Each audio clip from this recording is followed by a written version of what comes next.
अस्सलामुअलैकुम रहमतुल्लाहि व बरकातुहू। उम्मीद है कि आप हज़रात खैरियत से होंगे और बहुत ही अच्छे होंगे। अल्लाह तबारक व तआला से दुआ है कि मौला हम तमाम मुसलमानों को अच्छा रखे, खुश रखे। हज़रात, अल्लामा इकबाल साहब ने कहा था कि न संभलोगे तो मिट जाओगे ए हिंदी मुसलमानों, न संभलोगे तो मिट जाओगे ए हिंदी मुसलमानों, तुम्हारी दास्तां तक भी न होगी दास्तानों में। हज़रात, इसी तरीक़े का आज कुछ हमारे मुल्क में माहौल चल रहा है। कभी बाबरी मस्जिद की ज़मीन हमसे छीन ली जाती है और फिर कभी ज्ञानवापी के अंदर पूजा करने की इजाज़त दे दी जाती है। तो दोस्तों, ऐसे ही इसी तरीक़े से हमें जो है हर तरफ से घेरा जा रहा है, हमारी इबादतगाहों को हमसे छीना जा रहा है, हमारी दीनी तालीम को हमसे दूर करने की कोशिश की जा रही है। दोस्तों, मुल्क का माहौल ऐसा हो गया है कि आए दिन मुसलमानों के लिए कुछ ना कुछ होता रहता है। इसी तरीक़े का ये माहौल हमारे मुल्क का चल रहा है। इसी दौरान एक ऑडियो हमारे पास पहुंची है। दोस्तों, हमारे पास ऑडियो है, आप इस ऑडियो को सुनिए, उसके बाद में हम आपसे बातें करते हैं। हाँ, बताएं।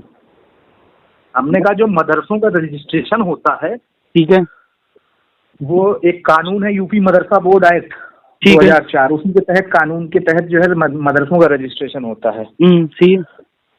तो उस कानून को ही गैर कानूनी डिक्लेयर करने के लिए हाईकोर्ट में एक मुकदमा दायर हुआ है।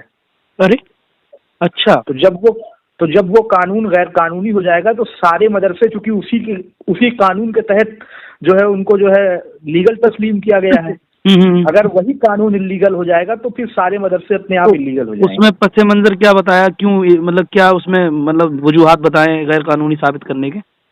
उसमें बहुत सी चीजें हैं और उसमें कानून से ज्यादा डिस्कशन मदरसों पे हो रहा है। मतलब अच्छा। कानून तो कानून के जो भी प्रो एंड कॉन्स है, मतलब जो उसकी अच्छाई बुराई है, वो तो अलग चीज है। उसमें जो मेन डिस्कशन हो रहा है, जिसकी तरफ हाईकोर्ट माइल है, हाईकोर्ट का ये कहना है कि इस मुल्क के आईन ने आर्टिकल 21A के जरिए इस मुल्क में तमाम 6 साल से 14 साल के बच्चों को ये बुनियादी हक दिया है कि वो उन्हें मुफ्त और जो है लाजिम तालीम दी जाए। जी जी, ठीक है, ठीक है। और फिर हाईकोर्ट का ये कहना था कि यहाँ पर जो ये तालीम लफ्ज या जो एजुकेशन लफ्ज आया है, वो सिर्फ कुछ भी पढ़ने को लेकर नहीं आया है, बल्कि वो क्वालिटी एजुकेशन को बताता है। ठीक है। और क्वालिटी एजुकेशन में जो मॉडर्न एजुकेशन है वो आएगी, मदरसे खारिज हो जाएंगे।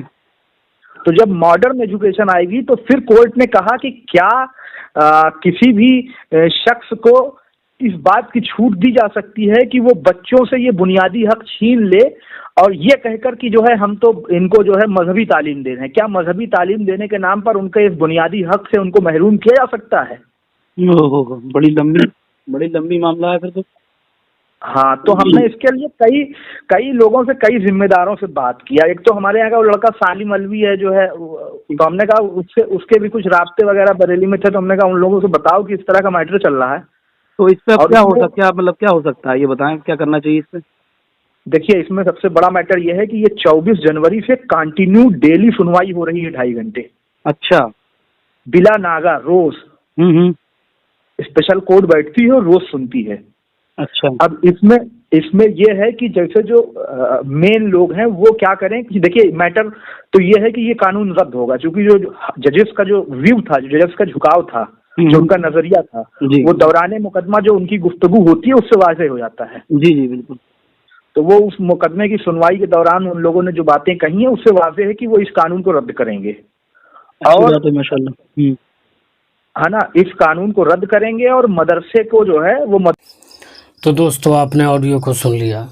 अब आप जो है सोचिए, ख़याल कीजिए, गौर व फिक्र कीजिए कि कैसे जो है हमारे ख़िलाफ़ हमारी साजिशें हो रही है। और इस ऑडियो में बताया जा रहा है कि कानून को ही बदलने की तैयारी हो रही है, जिससे उस कानून को अगर बदल दिया जाएगा तो जितने भी मदारिस हैं वो सब के सब इल्लीगल हो जाएंगे और फिर मदारिसों पर जो है हमला कर दिया जाएगा और फिर मदारिसों को तोड़ फोड़ करके ख़त्म कर दिया जाएगा। तो दोस्तों हर तरफ हर जानिब से मुसलमानों पर आफत आई हुई है। अल्लाह तबारक व तआला ने फरमाया है मा असाबकुम मिन मुसीबतिन फबिमा कसबत अयदीकुम यअफू अन कसीर। अल्लाह तबारक व तआला ने फरमाया कि जो कुछ तुम्हें मुसीबतें पहुँचती हैं, जो कुछ तुम्हें तकलीफ़ें पहुँचती हैं, वो सब के सब तुम्हारे हाथों की कमाई है और वाक़यतन ये हमारे हाथों की कमाई है। अगर हम अपनी मस्जिदों को आबाद रखते, अगर हम अपने मदरसों को आबाद रखते, हम दीनी तालीम से हम आरास्ता व बेरास्ता होते, तो हमें दुनिया से उलझने की ज़रूरत नहीं थी, दुनिया हमसे उलझ नहीं सकती थी। इसलिए कि जब हम तरीक़े मुस्तफ़ा सल्लल्लाहु अलैहि वसल्लम को जब हमने छोड़ा और जब हमने सच्चाई का रास्ता छोड़ा, तो हमारा नतीजा यही होना है, हमारे साथ इसी तरीक़े वाक़यात को होना है। और दोस्तों क़ुरबानी तो देनी पड़ेगी, अब चाहे जिस तरीक़े से भी दीजिए, चाहे माल की क़ुरबानी दीजिए, जान की क़ुरबानी दीजिए, अपने बच्चों की क़ुरबानी दीजिए, देनी होगी। इसलिए कि आपने अपने रब को नाराज़ कर लिया है। अगर हमसे हमारा रब जो है राज़ी होता तो आज ये मुसीबतें हम पर नहीं होती। अपनी हालत पर तरस खाइए और जो है ख़ुद को संभालने की कोशिश कीजिए, और जब खुद को नहीं संभालेंगे तो फिर जो है हमारी बर्बादी से हमें कोई नहीं बचा सकता है। दोस्तों ये वीडियो देख कर के आपको कैसी लगी? अगर अच्छी लगी है तो इस वीडियो को ज़्यादा से ज़्यादा शेयर करें और लाइक करें, सब्सक्राइब करें चैनल को। शुक्रिया।